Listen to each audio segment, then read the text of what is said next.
तो if vector ABC are non coplanar vector, vector ABC एक plane में नहीं है, सब अलग अलग प्लेन में बैठे हैं, A इधर, B इधर, C उधर, अलग अलग प्लेन में, लेकिन then show that, then ST show that 4 points with position vectors, 4 point ऐसे हैं जिनके पोजीशन वेक्टर ये देखो चारों के है ना। अब बताओ वो 4 पॉइंट के नाम नहीं पता, उनके पोजीशन वेक्टर है, और ये पोजीशन वेक्टर ऐसे कॉम्बिनेशन से बने ना। एक बात बताओ, ABC खुद कैसे है, लेकिन ये जो 4 पॉइंट है ये लेकिन कैसे शो करना है, ये कैसे कैसे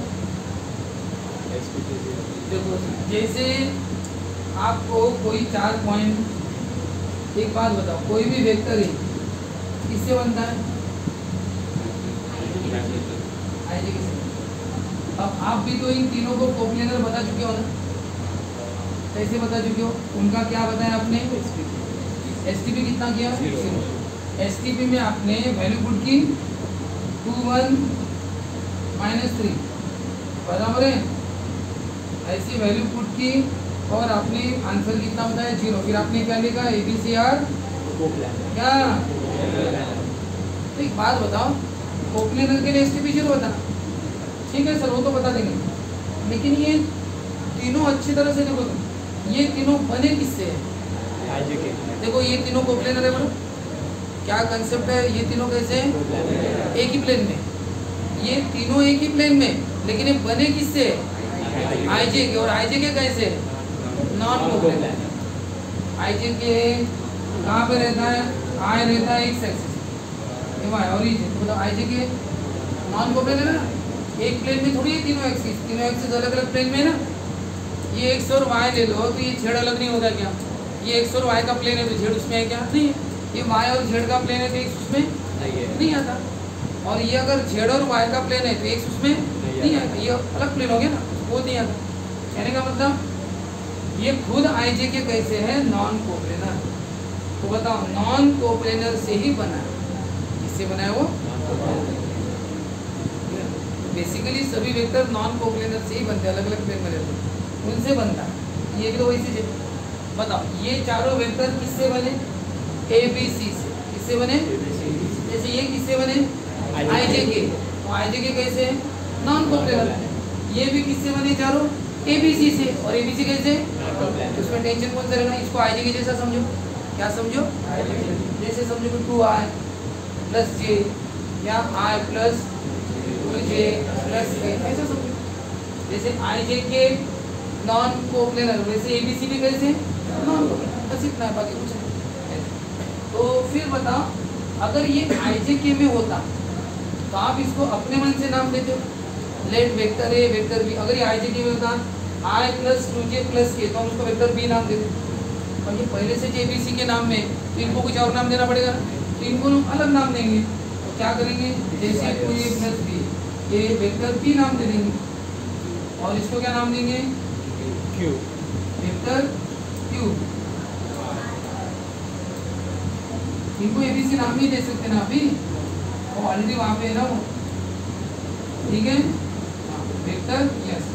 तो एक बात बताओ, अगर आप वेक्टर P नाम दे रहे हैं, इसका मतलब पॉइंट का नाम क्या होगा, P होगा ना, वेक्टर Q, तो इसका पॉइंट कौन सा होगा Q, R और शो दैट 4 पॉइंट्स, वो कौन से 4 पॉइंट है, ठीक है हम अपने मन से करें कि PQRS नाम के 4 पॉइंट है विद पोजीशन वेक्टर, उनके ये 4 पोजीशन, P का ये वेक्टर P, ये वेक्टर Q, वेक्टर R और ऐसे 4 है पोजीशन वेक्टर। शो दैट, क्या शो करना है, 4 पॉइंट्स कौन से लिए PQRS, ये 4 पॉइंट्स क्या शो करने, 4 पॉइंट्स आर, यानी कौन से 4 पॉइंट्स PQRS। ये 4 पॉइंट कैसे बताने, बताओ कैसे बताएंगे कोप्लेनर, सर कोप्लेनर के लिए एसटीपी क्या चाहिए, क्या चाहिए 0।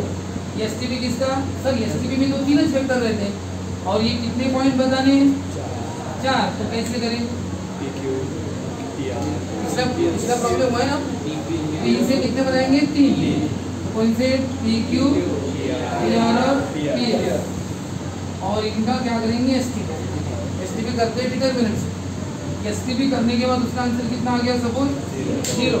तो बताओ एस टी का आंसर 0 आया तो क्या हो गया? Vector P Q, vector P are and vector P S are. बताओ अगर ये वेक्टर कोप्लेनर है इसका मतलब points P Q R S are. ये पॉइंट पी कॉमन लिखना पड़ता है। पॉइंट पी क्या? Points P Q R S are. बताओ कैसे बनाए इनको? ये वेक्टर पी क्यू कैसे बनेगा? वेक्टर पी क्यू कैसे बनेगा? क्यू कौन है? Minus P. बोलो कितना आएगा ये? ए माइनस 2a। हाँ, फिर प्लस 2b। सी कितना है? आ गया। जब ये आईजेके में आते थे तो ये भी आईजेके में जाता था ना, अब ये भी सी में, तो आंसर कैसे आएगा? A B C. तो वैसे वेक्टर पी क्यू बनाया, वेक्टर पी आर बनाओ, वेक्टर पी एस बनाओ। लेकिन शुरू में सबसे पहले क्या लिखना पड़ेगा? वो 4 पॉइंट्स के नाम हमने लिए। कौन से? एबीसीडी क्यों नहीं लिए? इधर पहले से आ चुके हो, इनके नाम कुछ अलग लेने पड़ेंगे ना। हाँ, तो लिखो आंसर। लेट कैपिटल लेटर में लिखना। Let P Q R S capital है, P Q R S be the 4 points, be the 4 points with position vectors, with position vectors, vector p, vector q, vector r and vector s। ठीक है। हाँ, फिर उसके बाद देखो late ये vector p, vector q, vector r, vector s। फिर ये 3, फिर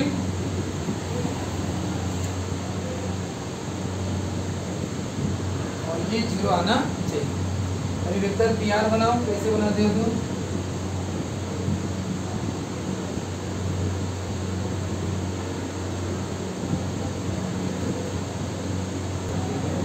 वेक्टर पी आर कितना आया था?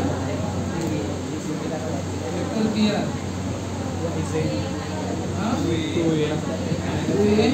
माइनस 3b माइनस c और vector P S a plus 3b a plus vector A plus 2b minus 5c। ठीक है। और फिर S T B P Q के कौन है? -1 1 1 -1 1 1 पी आर 2 -3 1 3 सही है। और फिर क्या ला लेना? 0। नहीं आया तो भी जबरदस्ती से लिखना पड़ेगा समय की कमी को देखते हुए। अगर कुछ भी आ गया कर ले। हाँ बोलो, इसका आंसर 0 आने के बाद क्या लिखना? Vector P Q P R P S R, point B is common, नहीं लिखा तो भी चलेगा। P Q R S R को, ठीक है। तो ऐसे लिखना है आपको। अभी इस चैप्टर का एंडिंग टॉपिक है, ठीक है ना, एकदम लास्ट वाला। कुछ राज जो आपके सामने खुले नहीं थे वो इस बार खुल जाएंगे। तो एक लाइन है जो स्पेस में है, वो उसने XYZ एक्सिस से कौन से एंगल किए पता नहीं, तो हमने क्या किया, इसको एक पैरेलल लाइन निकाली। क्या निकाली? और बराबर ओरिजिन से जाने वाली। अब ये लाइन x के साथ अल्फा का एंगल कर रही है, y के साथ बीटा का एंगल कर रही है और z के साथ गामा का एंगल कर रही है। ये लाइन तीनों एक्सिस के साथ 3 अलग अलग एंगल कर रही है, इसलिए उनको नाम दिया गया, अलग अलग नाम दिए गए, अल्फा बीटा और गामा। ये 3 एंगल है। ये एंगल्स इस लाइन के यानी इस लाइन के, क्योंकि पैरेलल लाइन है ना, तो जो इसके एंगल है वही एंगल इस, तो अल्फा बीटा गामा इसके एंगल ऐसा बोलते हैं। और ये एंगल से उसकी क्या पता चलती है? डायरेक्शन। किस डायरेक्शन में जा रही है गति, इसलिए इनको बोलते हैं डायरेक्शन एंगल्स। और वही हेडिंग आपको देना है। क्या लिखा आपने डायरेक्शन एंगल हेडिंग देखे, angles made by the line with the positive direction of x, y and z axis are called direction angles of the line. They are denoted by alpha, beta and gamma. एक बात बताइए, ये x Y Z के साथ angle की है, तो x Y Z में दो साइड रहती है, वो पॉजिटिव साइड और एंगल कौन सी साइड और लेना, पॉजिटिव। कोई भी एक साइड लेना पड़ता है, या तो सब निगेटिव की तरफ या फिर सभी पॉजिटिव, सबकी पॉजिटिव साइड ली।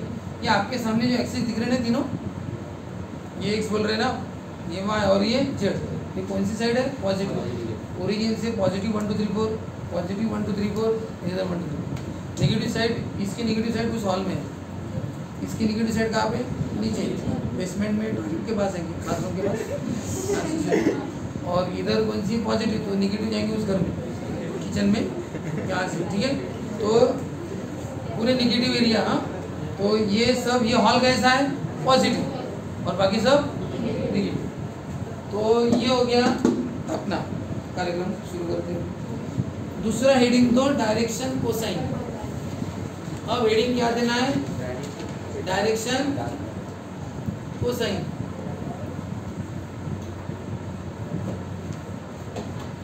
लिखो, if alpha, beta and gamma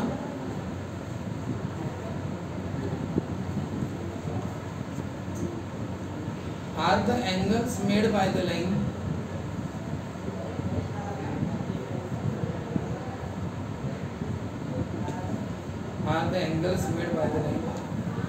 with the coordinate axis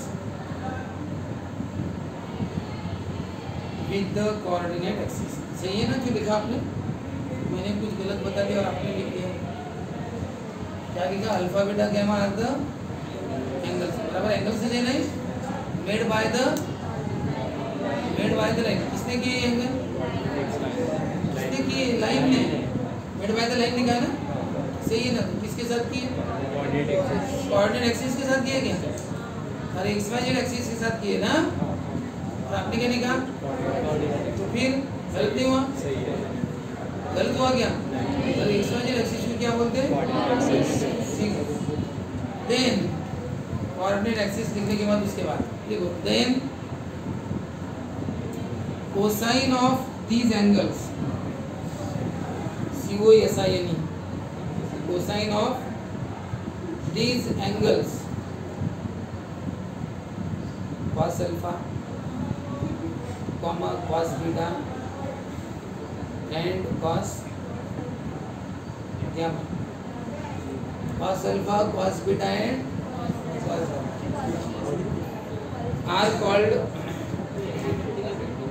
are called direction cosines of the line, are called direction cosines of the line,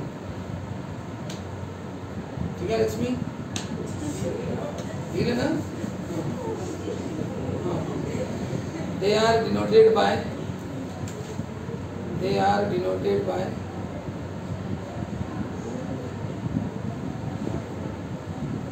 small letter में लिखना, they are denoted by L, M and N, L, M and N।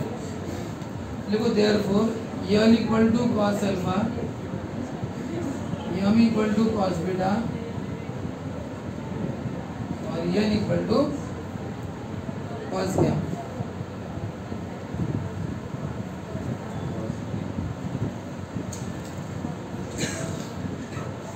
ठीक है, देखो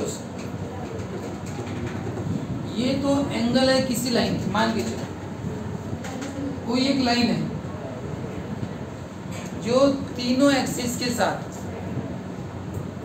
angle कर रही है। अब मान के चलो एक्स के साथ एंगल किया 30 डिग्री, वाई के साथ किया 60 डिग्री और जेड के साथ किया 120 डिग्री। x के साथ 30, y के साथ 60 और z के साथ 120। 3 एक्सिस के 3 एंगल है, तो इनको नाम भी तो दे देना, एंगल का नाम है ये, x के साथ है ना, इसलिए इसको अल्फा बोलना, ये y के साथ है तो, और ये z के साथ है तो इनको बोलते हैं डायरेक्शन एंगल। क्या बोलते हैं? अगर आप इनको कॉस लगा दोगे, क्या लगा दोगे? कॉस अल्फा, ये कॉस बीटा बन जाएगा और ये कॉस, इनको बोलते हैं डायरेक्शन कोसाइन। कॉस लग गया कोसाइन बोलना, अब देखो कॉस लग गया तो कोसाइन, लेकिन सर ये डायरेक्शन, और ये डायरेक्शन एंगल को लगाया तुमने, क्या ये डायरेक्शन एंगल, ये डायरेक्शन एंगल और ये कोसाइन, तो पूरा मिलके नाम क्या हो गया? Direction cosine. क्या हो गया? इनको क्या बोलते हैं? डायरेक्शन एंगल, और ये एंगल है ना, क्या बोलेंगे? और इनको लगाओ। हाँ सर, कॉस अल्फा यानी कितना? कॉस 30 कितना होगा बोलो? √3/, हाँ, फिर कॉस बीटा कॉस 60 कितना? फिर कॉस गामा कितना?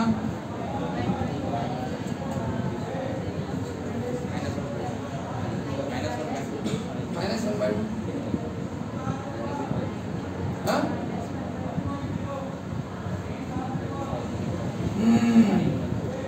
इसको 180 - 60 लिखो, या फिर 90 + 30 लिखो।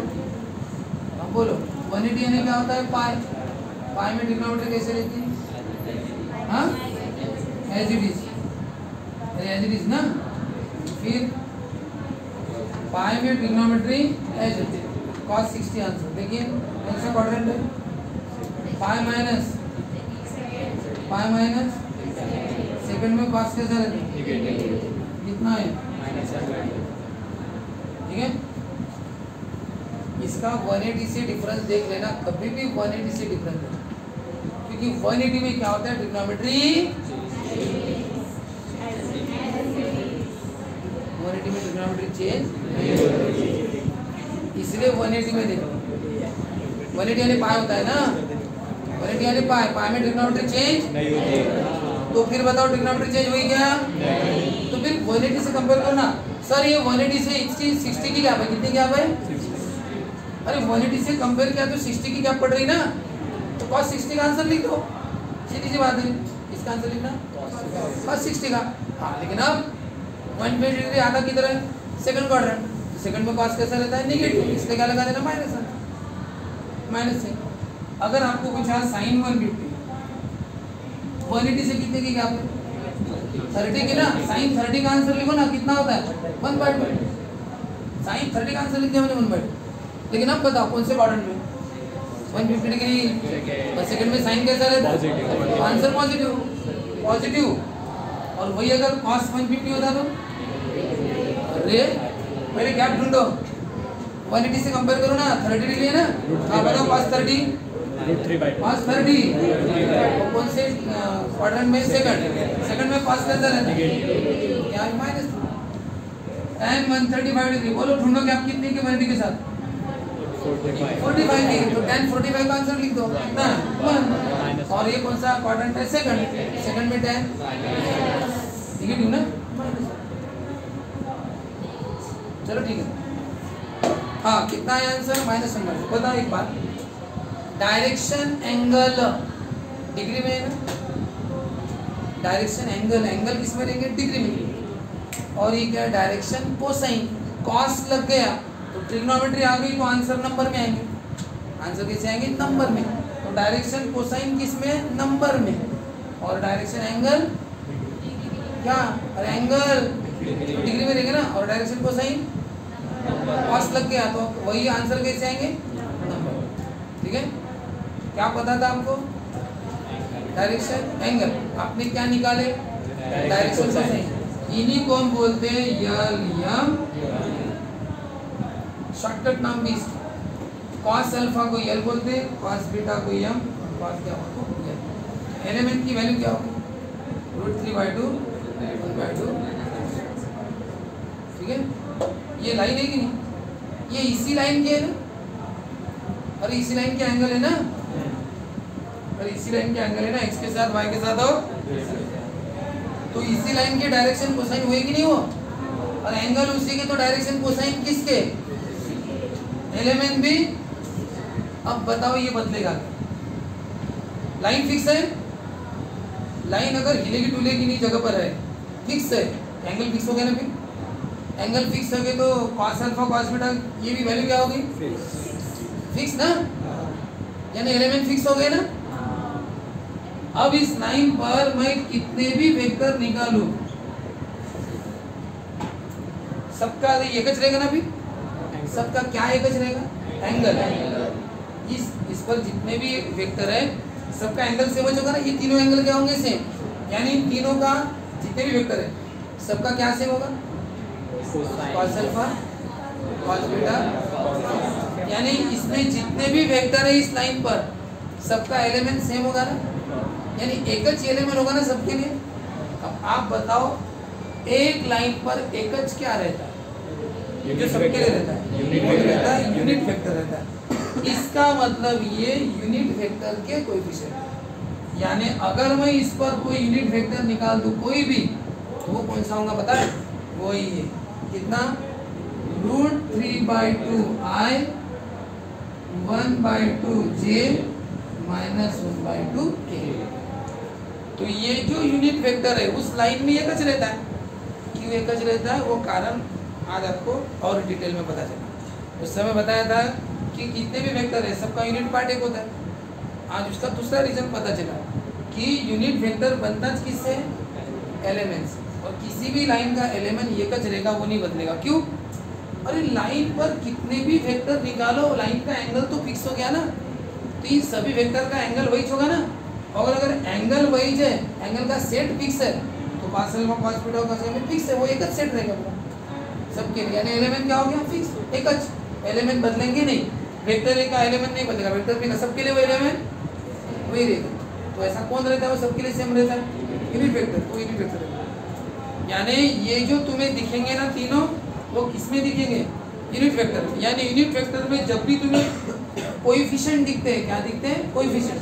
सर i के साथ √3/2 है, सर j के साथ 1/2 है, तो समझ लेना कि यूनिट वेक्टर के साथ जो नंबर दिख रहा है वो अरे गहरे चाल चलाओ नंबर नहीं है, यूनिट वेक्टर के साथ जो तुम्हें नंबर दिखते वो स्पेशल नंबर है, वो कौन से नंबर है, वो उस लाइन के, क्या है उस लाइन के, वो L M N है, उस लाइन के क्या है, वो एलिमेंट, यानी cos alpha cos beta cos क्या, यानी हमें उस लाइन के एंगल्स मिल सकते हैं, क्या मिल सकते हैं, एंगल, उस पर डिपेंड है।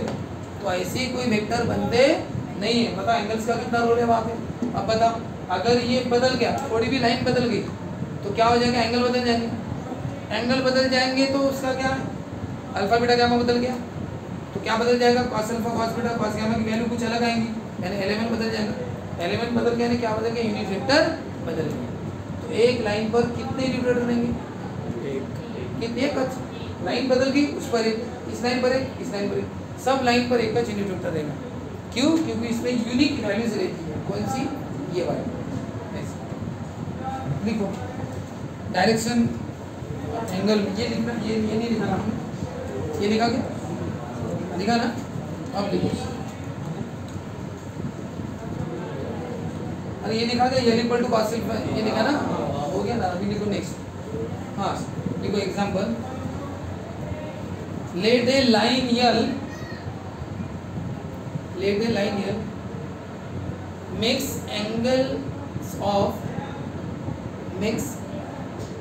angles of 30 degree, 60 degree and 120 degree with x, y and z axis respectively। देखो नीचे, therefore direction angles of the line L are, direction angles of the line L R, नीचे लिखो अभी, मैं डायरेक्ट एंगल लिखा है ना, direction angles of the line L R लिखो नीचे। Alpha equal to 30 degree, beta equal to 60 degree और गामा इक्वल टू 120 डिग्री। उसके बाद नीचे लिखो therefore direction cosines of line L R, direction cosines of line L are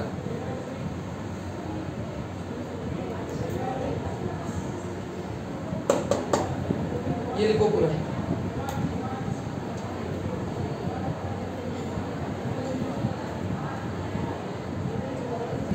क्या है ये? लाइन। अरे लाइन है ना, एक्स एक्सिस क्या लाइन है? इस लाइन ने, देखो मैं बोल रहा हूँ, इस लाइन ने एक्स के साथ कौन सा एंगल कितना? 0। एक्स के साथ वाले एंगल को अल्फा बोलते हैं ना। मतलब इसी लाइन ने एक्स के साथ 0 किया, वाई के साथ और जेड के साथ। हाँ, तो इसका मतलब ये हो गया एक्स एक्सिस का खुद के साथ यानी एक्स एक्सिस एंगल 0 डिग्री और बाकी दोनों के साथ वाई एक्सिस का नहीं, पहले एक्स के साथ कितना 90, खुद के साथ जेड के साथ और इसका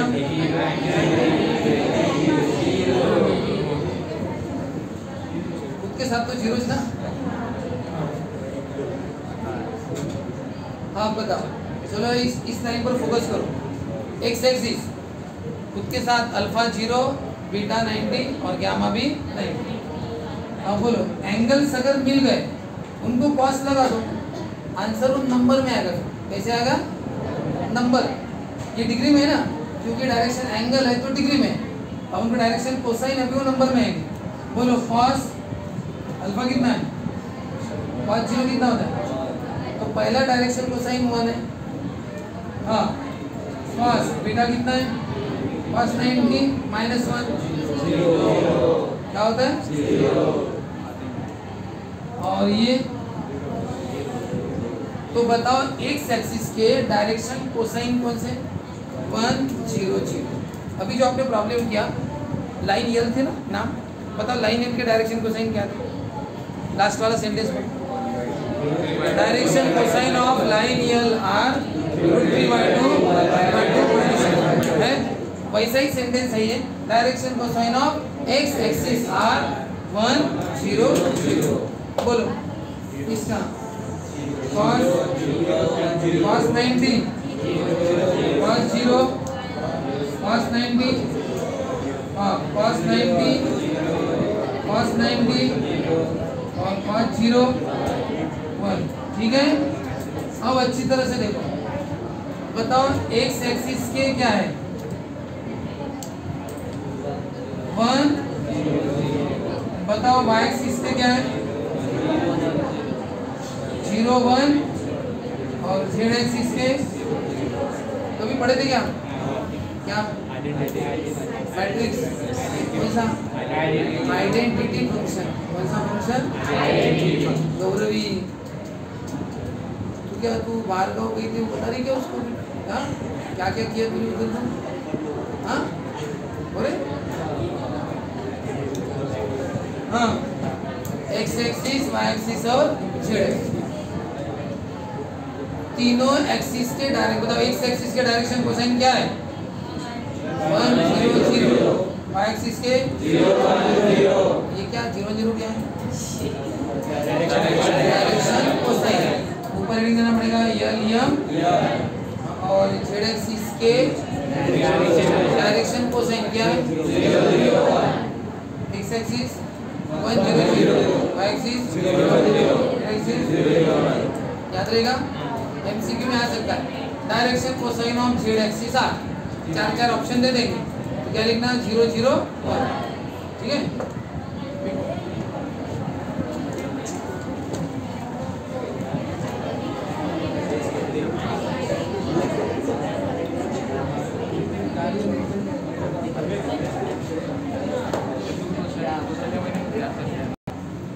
अब इसके बाद आपको नोट लिखना है कुछ, तो नंबर 1 का नोट है, direction cosines of the line are represented by numbers. Direction cosines of the line are represented by numbers, that is scalars.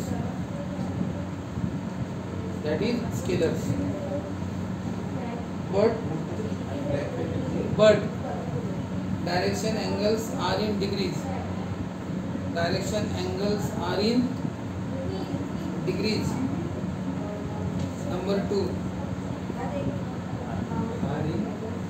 Degree, angle degree में रहते हैं ना। क्या लिखा पहला पॉइंट, डायरेक्शन कोसाइन कैसे रहते हैं, रिप्रेजेंट किसमें होते हैं, नंबर। और ये नंबर में नहीं आए क्या, ये डायरेक्शन कोसाइन कैसे आ गए नंबर में, और एंगल कैसे थे, एंगल देखो इधर डिग्री में, लेकिन cosine number. Number 2 second point, समोर लगते if alpha beta gamma are the inclinations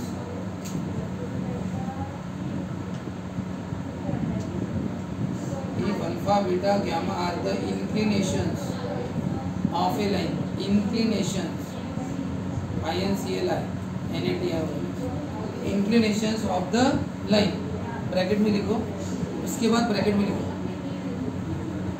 angles with positive direction of xyz axis, angles with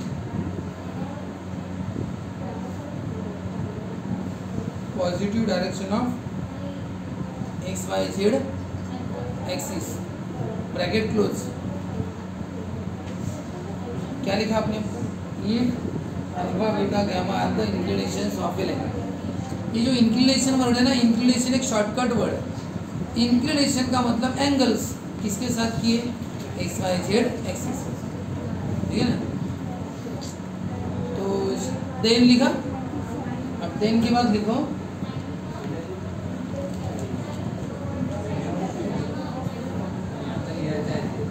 हाँ then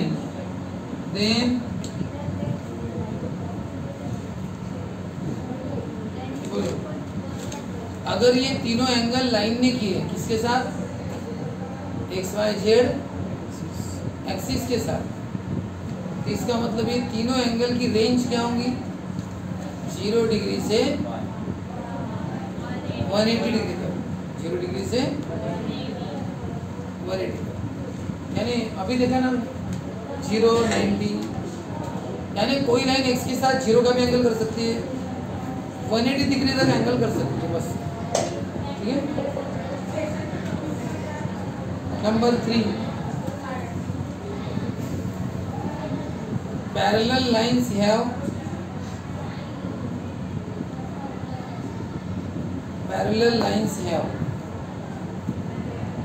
same direction angles.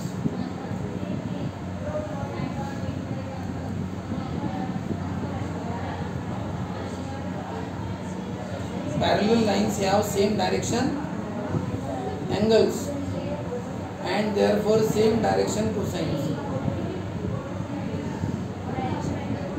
and therefore same direction cosines.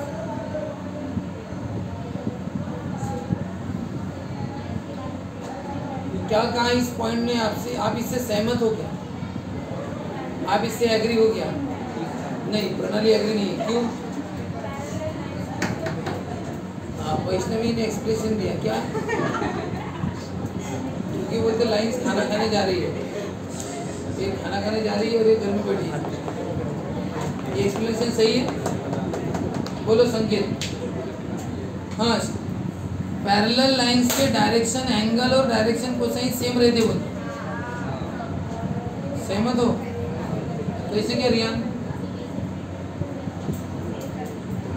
Parallel lines के direction angle same होंगे, जो इसके direction angle है वो उसके भी होंगे एंगल्स, इसके डायरेक्शन कोसाइन भी सेम हो जाएंगे, बस तुम्हारा ये नहीं है सपोर्ट, यानी कि एब्सेंट है इकडे सुजल तुम्हारा क्या क्या तुम सजेशन ले सकते हो अश्विन से पूछ सकते हो हाँ बोलो हाँ कार्तिक हज बोलो तुम एग्री हो क्या इस बात से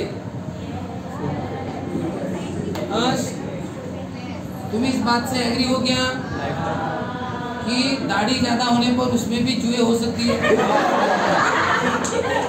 नहीं हो नहीं सकती अगर यहाँ पे बाल ज्यादा है तो वहाँ पे चूहे खटमल हो क्या हो सकते तो अगर दाढ़ी बढ़ गई उसमें भी हो सकते ना नहीं हो सकते मैं एग्री हूँ हाँ बताओ अगर ये लाइन है इस लाइन ने XYZ एक्सिस से जो एंगल के वही कौन करेंगे पैरेलल लाइन क्या करेंगे वही पर सेम इसके जो एंगल होंगे वही एंगल इसके भी होंगे सेम बराबर है अब बताओ अगर अल्फा बीटा गामा अगर सेम है आप बताओ अल्फा बीटा गामा से ही तो क्या बनता है एलिमेंट बनता है अल्फा बीटा गामा से अल्फा बीटा गामा सेम होंगे तो एलिमेंट भी क्या होंगे ये एलिमेंट यानी कौन डायरेक्शन वो नंबर में रहेंगे सेम होंगे इसका अल्फा बीटा गामा अगर 60 30 120 है इसका भी कितना होगा 60 30 और क्योंकि पैरेलल लाइन है एंगल सेम ज करेंगे तो इनके डायरेक्शन एंगल सेम है तो डायरेक्शन कोसाइन भी सेम नेक्स्ट नंबर ये पैरेलल लाइन की जगह कोइंसिडेंट लाइन भी आता है पर एक है नंबर 4 इफ LMN कॉमा करके if LMN are the direction cosines of a line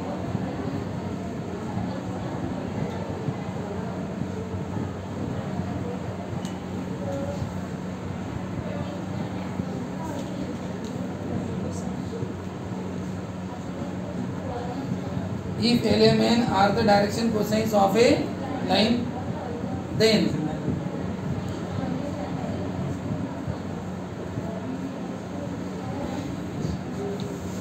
लिखो L square plus M square plus N square कितना होता है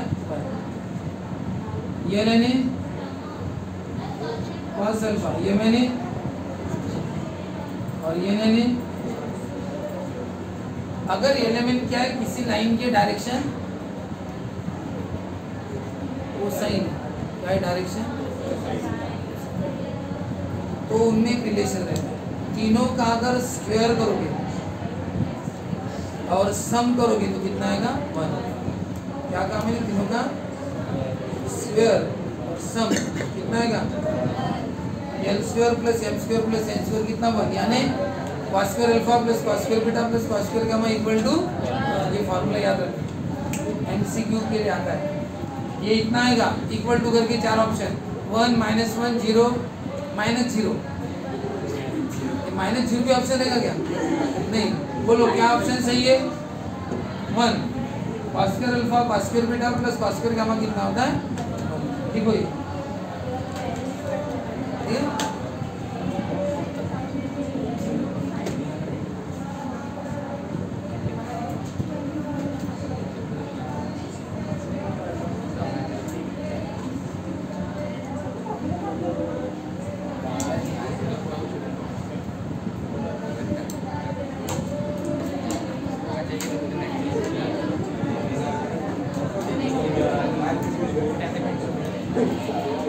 बात बताइए मैंने आपको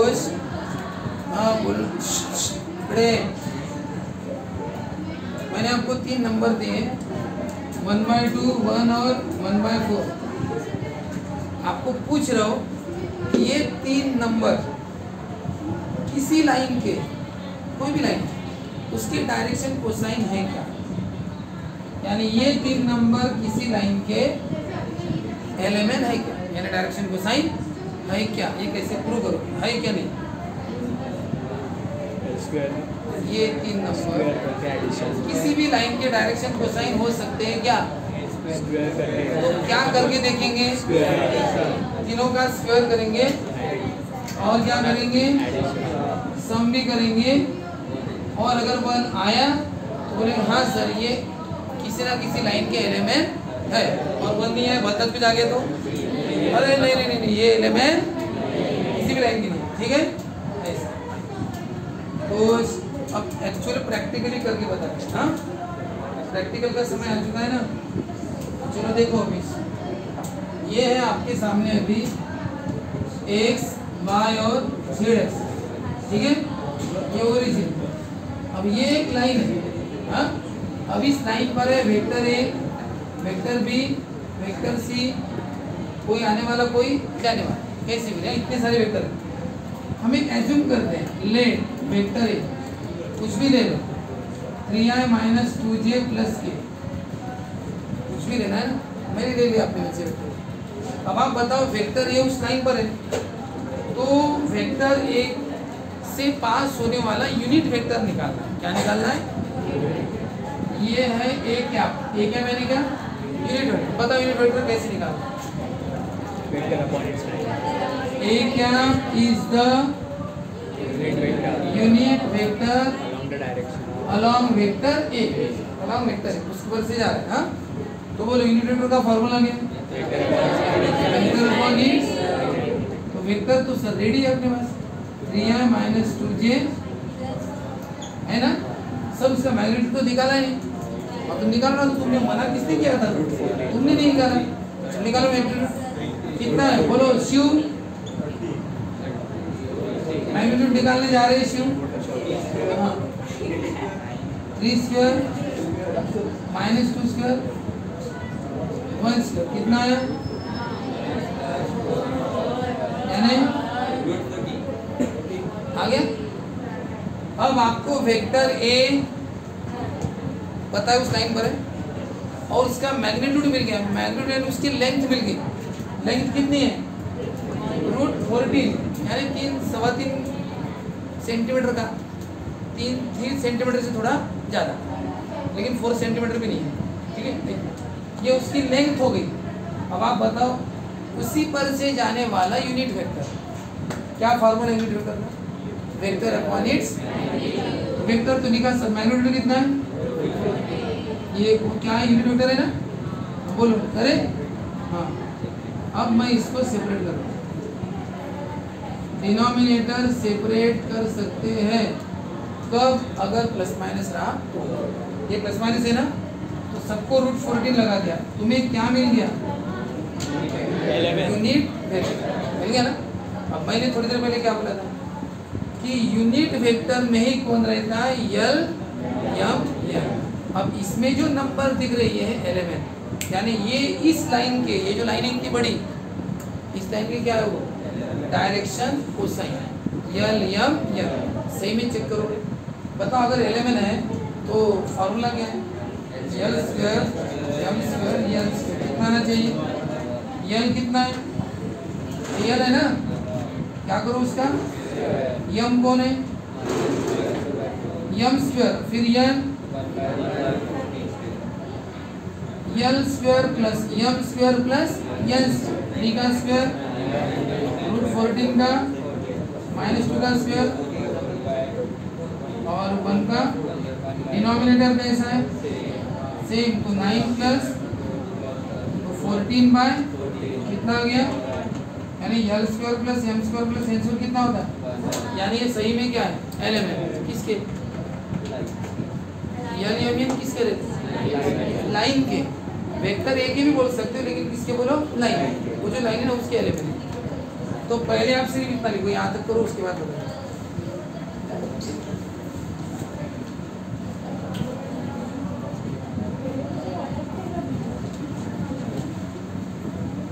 उस दिन एक लड़की ऑफिस में आई थी, मुझे लगा कोई नई एडमिशन होगी, कभी कुछ नया स्टूडेंट, पता चला कि वो खुशी थी। अब इतने महीने से उसको देख रहा हूँ, लेकिन मैं पहचान नहीं पाया, क्योंकि मास्क पहन के रहती ना हमेशा, तो इसलिए कभी तो पता ही नहीं चला कि ये खुशी है। जब अचानक ऑफिस में मैंने बोला कोई नई एडमिशन है, कोई नई स्टूडेंट आई है, तो फिर दिखा रही। तो आप एक आध बार तो भी मास्क, तो रास्ते में कहीं मिल गए, आप मुझे क्या बोलोगे? या तो स्माइल दोगे या कुछ बोलोगे, और मुझे लगा कोई नया मेरे साथ बोल रहा है करके कोई, है ना, ऐसा लगेगा ना, पहचानने में तो है कि नहीं। जैसे मनीष ने मास्क निकाल दिया, पहचानने में आता है कि मनीष है करके। हिमानी ने मास्क निकाल दिया तो पहचान लीजिए हिमानी है करके, ठीक है। एक आध बार निकालना, हमेशा नहीं। बाकी तो सिक्योरिटी में रहो। सोहम जैसे मास्क पहन के आता है, बड़ा मास्क है उसका लेकिन वो पहचानने में आ जाता है कि स्वयं, क्योंकि पहले से वो है ना, स्वयं नहीं, स्वयं है वो, स्वयं। सोहम का नहीं, मास्क पहने रहो, सोहम मास्क पहनो, वो प्रोटेक्शन में चल रहे हो, जरूरी है। क्योंकि कोरोना गया नहीं, नागपुर में किससे से सही में बता रहा हूँ। हमारे मित्र को, हमारे मित्र आगरा के हैं, आगरा के हमारे मित्र है, उनको जब दुनिया में कोरोना नहीं, कितना कम है ना कोरोना, नहीं के बराबर, उनको अभी हुआ और इतना जबरदस्त हुआ कि एकदम फाइनल स्टेज जैसा, बस सिक्योरिटी हो गए, सही सलामत बच गए। 1 महीना तक रहे वो, 1 महीना। और उसमें जो रेंज रहती है ना, कोरोना में जो ये आते हैं ना, रेंज रहती है ना, ब्लड सैंपल इसके सबकी रेंज रहती है, उनकी रेंज 10-12 गुना ज़्यादा थी, बहुत ज़्यादा है, हेवी था। लेकिन नहीं, वो इसलिए कोरोना है, गया नहीं है, बस सावनेर में उसको फिलहाल एंट्री नहीं दी है, दिवाली तक बोला है, थोड़ा बाद कोर्स होने का है, कोर्स हो जाने दो। इसलिए सावनेर में चेक करके तो मिलता है कि कोई पेशेंट नहीं मिलता, क्यों नहीं मिलता? वो बाहर बोरुजवाड़ा के उधर रोक दिया, तुम अगर बोरुजवाड़ा के उधर गए फिर गारंटी, ठीक है। हाँ, लिखा क्या?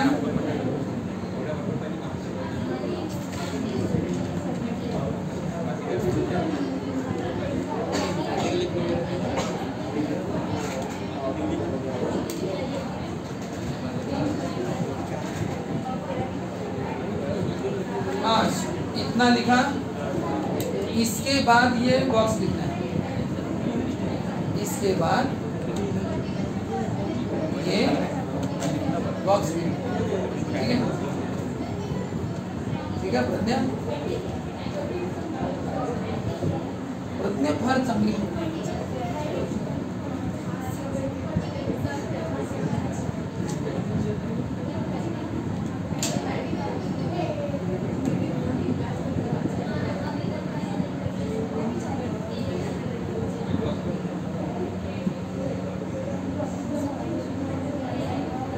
तुमच्या दोघीचं कसं करायचं?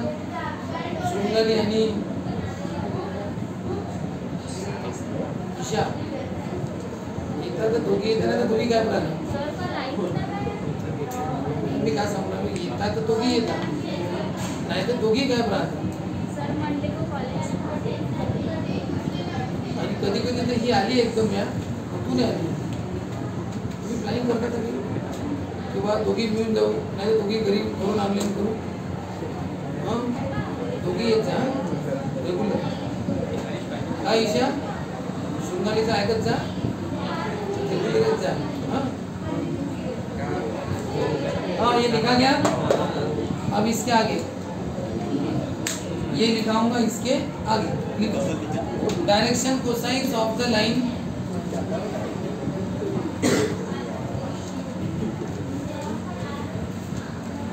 क्या लिखना है? Direction cosine of the line along vector A, along vector A है ना। लाइन कौन सी? अलॉन्ग वेक्टर ए से जो पास हो रही वो लाइन है आर, यल इक्वल टू 3/√14,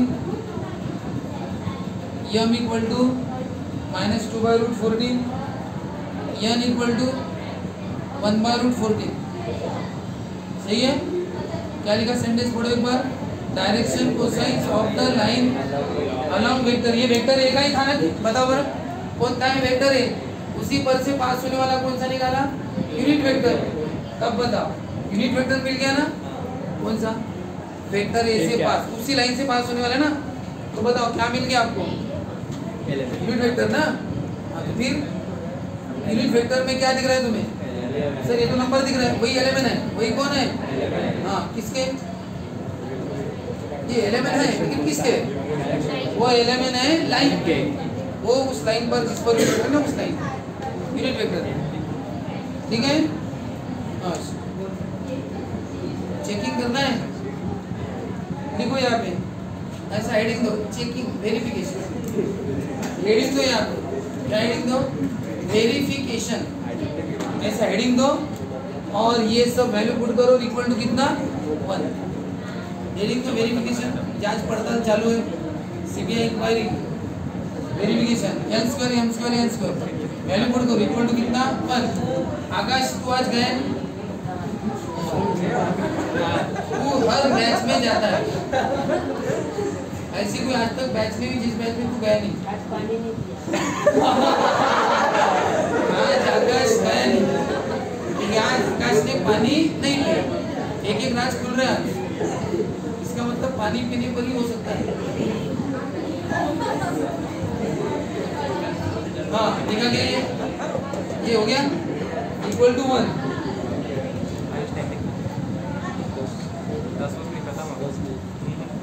क्या पता 10 साल बाद आप कहाँ पे रहोगे, इस अवस्था में रहोगे, कहाँ पे रहोगे, है ना? पहचान भी पाओ, हम आपको तो नहीं पहचान पाएंगे बहुत से जनों, क्योंकि तब तक वो चेहरे वगैरह शक्ल सूरत सब पहचानते कब है पता है क्या? अगर आप बीच में कांटेक्ट में रहे तो साल में एक आध बार या 2 साल में एक आध बार मिलते रहे तो फिर ध्यान में रहते। डायरेक्ट 10 साल के बाद तो फिर अपने ने ये जैसे आयुष अपनी मिसेस को लेके आ गए थोड़ी से सर वो शादी वादी की है तो सोचा कि आपसे एक मुलाकात करवा लें। ट्यूशन दिखाने आया था जहाँ पे मैं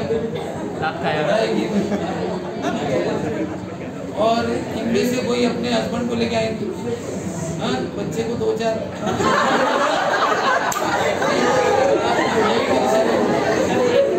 तो ऐसा होता ही नहीं होता।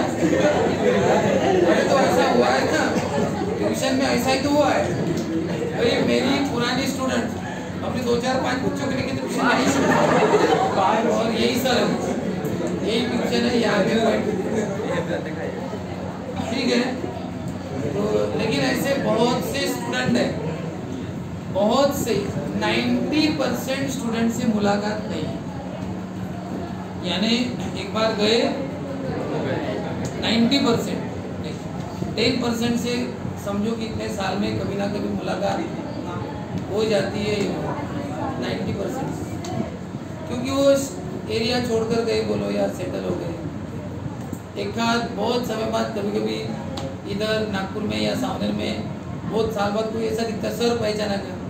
बोला चेहरे से तो जानता हूँ लेकिन नाम नहीं, फिर वो बताता है कि मैं इस बैच का होगी, इस बैच का, ठीक है। फिर वो लिंक जोड़नी पड़ती है, कभी याद आता है कभी याद नहीं, ठीक है। लेकिन अच्छा लगता है, अच्छा कब लगता है बताया क्या? जब इतने साल के बाद मिलने पर आप लोग अगर एक अच्छी तरह से सेटलमेंट अगर है तो अच्छा लगता है कि चलो यार ये सेटल है, अच्छा है। लेकिन कोई कोई दुख के दिन में दुख के भी पल है, कई मेरी स्टूडेंट ऐसी है, लड़कियों में बता कि बेचारी का पूरा करियर तो दूर की बात है, जिंदगी बेकार हो गई, उधर एक तो पढ़ी नहीं बराबर, खुद के पैरों पर सेटल नहीं हुई, शादी हो गई और वहाँ परिवार टोटल बेकार, डाइवोर्स होना, एकदम घर में आके बैठ गई है, ऐसे भी पता चलते हैं। लेकिन मुझे सबसे बुरा एक लड़की का लगता है, सबसे ज़्यादा बुरा अगर किसी का लगता होगा, उसका नाम तो मैं भूल गया वो भी, वो केलोद की लड़की थी, वो मेरे सामने की मेरी दूसरी बैच, सेकंड बैच, वो बैच मुझसे बहुत ज़्यादा ये थी मिक्स, मैं भी उनके एज में उनसे ज़्यादा बड़ा नहीं था ना उस समय, मेरी सेकंड बैच की बात कर रहा हूँ मैं। तो सभी लड़कियाँ मुझसे बहुत ज़्यादा फ्रेंडली थे, मैं भी था, लेकिन बैच में नहीं था, बैच के बाद, बैच में तो एज ए टीचर हंसी मजाक चलती थी। लेकिन हुआ क्या, एक लड़की थी उस बैच में, वो इतनी ज़्यादा उसका जो फेशियल एक्सप्रेशन बोलते ना, चेहरा इतना सिंप्लिसिटी और अंदर से बोलते ना अच्छी बहुत स्वभाव से, बहुत अच्छी नेचर की, आर्ट कॉमर्स के बैच की थी और हमेशा स्माइल दे के बात करती थी मुझसे, एकदम हंस के बात करेंगी, यानी जैसे सामने वाला खुश हो जाए, एकदम स्माइलिंग नेचर। और मस्त 12वीं की बैच ख़त्म हो गई, अलविदा हो गया सबके साथ, बेचारे सब चले गए। फिर मुझे 6, 7, 8 महीने बाद मुझे उन्हीं के बैचमेट्स ने बुलाया, सर आप आओ, बोले एक बार उसको देख लो, बोले तो वो एक बार देख लो यानी क्या, तो उसको कैसा है, ऐसी बीमारी हो गई थी कि उसके शरीर में खून बनना बंद हो गया था। तो खून बनना बंद हो गया था और वो इतने हाई लेवल पे था कि खून चढ़ा भी नहीं सकते थे। तो वो दिन ब दिन उसकी सिकुड़ते हुए जा रही थी कंप्लीट। वो पूरा आपने एग्जैक्ट स्केलेटन तो ऐसा देखा है, लेकिन जीता जागता स्केलेटन पहली बार मैंने देखा तो उसको देखा, यानी जब मैं देखने गया था ना तो उसकी बॉडी जो है ना पूरा ये चेहरा और ये मांस नहीं के बराबर, एकदम कंप्लीट हड्डी और ये मांस एक हो गया, एकदम पतली हो गई थी, एकदम जैसे एकदम हाथ इतना सा, बॉडी एकदम ये वो एकदम ये टोटल, यानी कुछ दिन में वो उसकी डेथ होने वाली थी। और सबको बताता है फैमिली को, मुझे बताया, मैं मिलने गया और उसने मुझे पहचाना कि आते बराबर उसने शाख खोली, एकदम आँख उसके अंदर चली गई थी। वो देखिए उसने स्माइल की उतनी इसमें, सर वो ऐसा बोला उसने, मुझे एकदम बहुत उस समय फील हो रहा था। वो पल मेरी ज़िंदगी का बहुत ही अलग पल था। मैंने देखा उसको, मैं वहाँ पे रुक नहीं सका, नहीं ज़्यादा समय, मैंने देखा एकदम हिल सा गया था, क्योंकि मेरी ज़िंदगी में पहला मोमेंट था किसी मेरे अच्छे स्टूडेंट को इस हालत में देखना। फिर वो पता था कि कुछ दिन बाद जाने वाली है और गई बेचारी। तो बहुत यानी हर्ट हुआ था उससे कि देखो ज़िंदगी में ऐसा भी कभी एक आएगा करके। तो ज़िंदगी सबको नहीं मिली है, हम सबको वो ना बीमारियां है ना ऐसा कुछ है। तो खुशनसीब है हम कि हमें वो पल मिले कि हम अच्छी हालत मिले, अच्छी सेहत मिली है ना, हाथ पैर है, तो हम ज़िंदगी में कुछ अच्छा करके जाए। वो लड़की बहुत सही थी स्वभाव से, नेचर, लेकिन वो गई, वो बहुत दुख की बात थी। तो कहने का मतलब ऐसा है कि आप लोगों के पास भगवान ने जो भी दिया है उसमें सेटिस्फाइड रहना सीखो, है ना। सेटिस्फेक्शन बहुत बड़ी चीज़ होती है, क्योंकि औरों को देखो, है ना, कंपेयर करो तो ऊंचे वाले को नीचे वाले को, तो सेटिस्फाइड हो कि हाँ हमारे पास है, इतना तो है कि नहीं। और कुछ करके दिखाओ ज़िंदगी में कि कुछ ऐसा जिससे हमें अंदर से खुशी हो कि मैंने कुछ अच्छा किया। और वो कब कर सकते बताएगा, जब हम खुद अपने पैरों पर सेटल्ड होंगे, जब हम खुद की जवाबदारी ले सकते हैं ना, तब वही हम औरों की ले सकते हैं। खुद की नहीं ले सकते तो क्या औरों की लेंगे। इसलिए पहले खुद के काबिल बन जाओ, उसके बाद कुछ एम डिसाइड करना, उसके बाद अच्छा बनने के बाद कि अब ज़िंदगी में सर कुछ तो भी अलग सा करना है, ऐसी ज़िंदगी को गंवाना नहीं है। नहीं तो हर कोई कर रहा है, नौकरी कर रहा है, लाख नहीं 4 लाख कमा रहा हूँ, कर क्या रहा है, लेकिन उसमें अपनी ज़िंदगी के लिए कर रहा है, अपना फ्लैट, अपनी बंगला, अपना सब कुछ कर रहा है, लेकिन सोसाइटी के लिए या और किसी और के लिए क्या कर रहा है। अगर वो कुछ नहीं कर रहा है तो वो वेस्टेज है। खुद की मम्मी पापा खुद का है तो कर रहा है, तो ये तो सबसे अच्छी बात है, लेकिन उसके बाद तुमने कुछ तो भी और करना चाहिए जिससे हमें थोड़ा सेटिस्फेक्शन हमें मिलता है ना। सेटिस्फेक्शन हमें पता है कौन सा सेटिस्फेक्शन मिलता है हमें, ज्योति मैडम को, मुझे इतना सेटिस्फेक्शन मिलता है कि पैसा तो कमा ही रहे, ये भी कर रहे, लेकिन कितने सारे स्टूडेंट की लाइफ को बनाने का काम कर रहे हैं, है ना। इतने सारे कई स्टूडेंट हैं जो शायद इतने करियर पर कभी चढ़े ही नहीं होते अगर हमने उनको एंड टाइम पे गाइडेंस नहीं दिया होता। मुझे कई स्टूडेंट मिलते हैं, एक स्टूडेंट ने तो मुझे बोल भी दिया था सेंड ऑफ फंक्शन के लिए, सर बोले अगर उस दिन आपने कुछ बोला नहीं होता ना लेक्चर, मैं तो देते रहता हूँ कभी बीच बीच में, तो सर बोले उसके दूसरे दिन आपको न्यूज़ आती बोले पेपर में कि मैंने सुसाइड किया करके, क्योंकि उस दिन मैंने सोच लिया था बोले कि उस रात को मैं सुसाइड करूँगा करके, मन बना लिया था बोले, 100% था बोले। लेकिन उसी दिन आपने कुछ ऐसा बोला था बोले ट्यूशन में, तो बोले मेरा माइंड चेंज हो गया था बोले, तो मैंने सोचा था बोले कि नहीं अब नहीं करना, और फिर मैंने अपनी राह। ऐसे कई है, तो एक खुशी मिलती है कि चलो यार अपन कुछ तो भी कर रहे हैं, बच्चों की लाइफ बनाना, ये करना। कई गरीब बच्चे थे जिनके पास कुछ नहीं था, आज वो कई ऊंचे मकान पर है, लेकिन वो क्रेडिट जब देते हैं ना कि सर वो आप थे जिनके कारण मैं उस समय पर्टिकुलर समय में और मैं बन गया और लाइन मिल गया ऐसा। तो वो मोमेंट ही तो सबसे इम्पोर्टेंट है ना, लाइफ का टर्निंग पॉइंट। भले ही बाद में वो लोग याद रहे या रखे या ना रखे, लेकिन अपने को तो अच्छा लगता है, चलो अपने से तो उतना तो काम हो गया करके। और इसलिए टीचिंग प्रोफेशन मुझे बहुत अच्छा लगता है, ठीक है ना। नहीं तो प्रोफेशन तो दुनिया भर के बहुत सारे देखा जाए, है कि नहीं। सर्विस सोसाइटी की हम किसी भी तरह से कर सकते हैं, जरूरी नहीं कि टीचिंग से हो, कोई भी काम करो थोड़ा तो सोशली रहना चाहिए, ठीक है कि नहीं। तो आप पहले खुद को बना लो अच्छे से, अभी बाकी के टारगेट कुछ मत रखो, खुद को बनाओ, ये टारगेट रखो। जब 4-5 साल 6 साल बाद आप बहुत अच्छे पोजीशन पे हो जाओगे तब सोचना फिर आगे का कि और अभी क्या करना चाहिए, ठीक है। अभी नहीं, अभी वो समय